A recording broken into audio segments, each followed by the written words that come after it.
सीता की शंका मार्ग में सीता ने रामचंद्र से कहा, आर्यपुत्र, यद्यपि आप महान पुरुष हैं, किंतु सूक्ष्म रूप से विचार करने पर मुझे प्रतीत होता है कि अधर्म में प्रवृत्त हो हैं।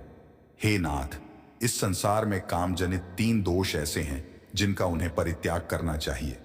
पहला कामजनित दोष है मिथ्या भाषण, जो आपने न तो कभी किया है और न ही कभी करेंगे। दूसरा कामजनित दोष है पर स्त्री गमन। आप एक पत्नी व्रतधारी और महान सदाचारी हैं, अतः यह कार्य भी आपके लिए असंभव है। तीसरा कामजनित दोष है बिना वैर भाव के ही दूसरों के प्रति क्रूरतापूर्ण व्यवहार। यह तीसरा दोष अर्थात क्रूरतापूर्ण व्यवहार ही आपके समक्ष उपस्थित है और आप इसे करने जा रहे हैं।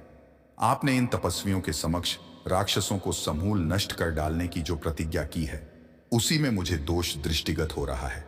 आपके लक्ष्मण के साथ धनुष धारण कर इस वन में प्रवेश करने के कार्य को मैं कल्याणकारी नहीं समझती। मुझे यह उचित नहीं लगता कि जिन राक्षसों ने आपको किसी प्रकार की क्षति नहीं पहुंचाई है, उनकी हत्या करके आप व्यर्थ ही अपने हाथों को रक्त रंजित करें। मेरे दृष्टि में यह अनुचित और दोषपूर्ण कृत्य है। महाबाहो, पूर्व काल में किसी पवित्र वन में ईश्वर की आराधना में तल्लीन रहने वाले एक सत्यवादी एवं पवित्र आर्षि निवास करते थे। उनकी कठोर तपस्या से इंद्र भयभीत हो गए और उनकी तपस्या को भंग करना चाहा। एक दिन योद्धा का रूप धारण कर इंद्र राशि के आश्रम में पहुंचे और विनय पूर्वक अपना खड्ग उस राशि के पास धरोहर के रूप में रख दिया। राशि ने उस खड्ग को लेकर अपनी कमर में बांध लिया, जिससे वह खो न जाए। कमर में बंधे खड्ग के प्रभाव से उनकी प्रवृत्ति में रौद्रता आने लगी। परिणाम स्वरूप वे तपस्या कम और रौद्र कर्म अधिक करने लगे। हे स्वामी, शस्त्र और अग्नि की संगति एक सा प्रभाव दिखाने वाली होती है। आपकी यह भीषण प्रतिज्ञा और आप दोनों भाइयों का निरंतर धनुष उठाए फिरना आप लोगों के लिए कल्याणकारी नहीं है। आपको उन निर्दोष राक्षसों की हत्या नहीं करनी चाहिए जिनका आपके प्रति कोई बैर भाव नहीं है। बिना शत्रुता के किसी की हत्या करना लोक में निंदा का कारण भी बनती है। हे नाथ, आप ही सोचिए, कहां वन का शांत तपस्वी अहिंसामय जीवन और कहां शस्त्र संचालन, कहां तपस्या और कहां निरीह प्राणियों की हत्या। ये परस्पर विरोधी बातें हैं। आपने वन में आकर तपस्वी का जीवन अपनाया है, इसलिए उसी का पालन कीजिए। सनातन नियम यही है कि बुद्धिमान लोना कप मटकर भी थाने धर्म की। इसके पश्चात उन लोगों ने अगस्त्य मुनि के दर्शन के लिए प्रस्थान किया, किंतु उन्हें उनके आश्रम का पता नहीं चल पाया। अनेक ऋषि मुनियों के दर्शन करते तथा वनों में भ्रमण करते हुए 10 वर्ष व्यतीत हो गए। इस अवधि में उन्होंने अलग अलग स्थानों में 1-1, 2-2 वर्ष तक कुटिया बनाकर निवास किया। साथ ही साथ अगस्त्य मुनि के आश्रम की भी खोज करते रहे, परंतु अनेक प्रयत्न करने पर भी उनका आश्रम न पा सके। अंततः वे पुनः सुतीक्ष्ण मुनि के आश्रम में आए और बोले, हे महर्षि, मैं विगत 10 वर्ष से वन में भटक कर महर्षि अगस्त्य के आश्रम की खोज कर रहा हूं, किंतु अभी तक उनके दर्शनों का लाभ प्राप्त नहीं कर सका हूं।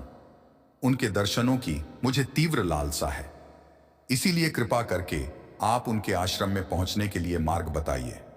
मुनिराज सुतीक्ष्ण ने कहा, हे राम, तुम दक्षिण दिशा में 16 कोस जाओ। वहां तुम्हें एक विशाल पिप्पली वन दृष्टिगत होगा। उस पिप्पली वन के वृक्ष प्रत्येक ऋतु में खिलने वाले सुगंध युक्त रंग बिरंगे फूलों से लदे वृक्ष मिलेंगे। उन पर नाना प्रकार की बोलियों में कलरव करते हुए असंख्य पक्षी होंगे। अनेक प्रकार के हंसों, बकों, कारंडवों आदि से युक्त सरोवर भी दिखाई देंगे। उसी वन में महात्मा अगस्त्य के भाई का आश्रम है, जो वहां ईश्वर साधना में तल्लीन रहते हैं। कुछ दिन उनके आश्रम में रहकर विश्राम करें। जब तुम्हारी मार्ग की क्लांति मिट जाए तो वहां से दक्षिण दिशा की ओर वन के किनारे चलना। वहां से 4 कोस की दूरी पर महर्षि अगस्त्य का शांत मनोरम आश्रम है, जिसके दर्शन मात्र से अद्वितीय शांति मिलती है। क्या आप जानते हैं कौन थे भगवान राम के पूर्वज? यहां देखें, उनकी 40 पीढ़ियों की वंशावली इतिहास की किताबों में हमें मुगलों की कई पीढ़ियों के शासकों के बारे में पढ़ाया गया, लेकिन श्री राम के पूर्वजों के बारे में हमें ज्यादा कुछ नहीं पता। आइए आपको बताते हैं भगवान श्री राम के पिता दशरथ और उनकी 40 पीढ़ियों की वंशावली। भगवान राम के पिता का नाम दशरथ था। दशरथ के पिता का नाम अज था।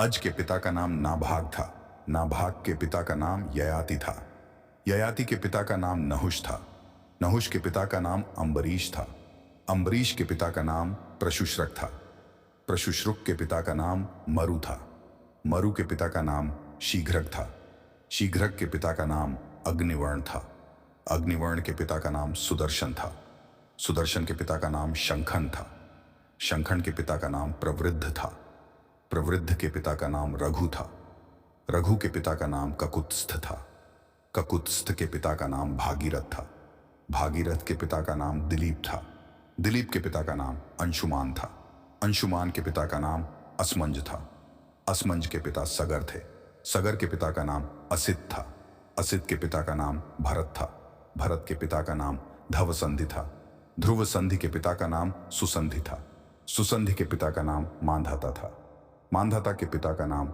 युवनाश्व था, युवनाश्व के पिता का नाम धुंधुमार था, धुंधुमार के पिता का नाम त्रिशंकु था, त्रिशंकु के पिता का नाम पृथु था, पृथु के पिता का नाम अनरण्य था, अनरण्य के पिता का नाम बाण था, बाण के पिता का नाम विकृक्षि था, विकुक्षि के पिता का नाम कुक्षि था, कुक्षि के पिता का नाम इक्ष्वाकु था, इच्छावाकु के पिता वैवस्वत मनु था, वैवस्वत मनु के पिता कश्यप थे, कश्यप के पिता मरीचि थे, मरीचि के पिता ब्रह्मा थे।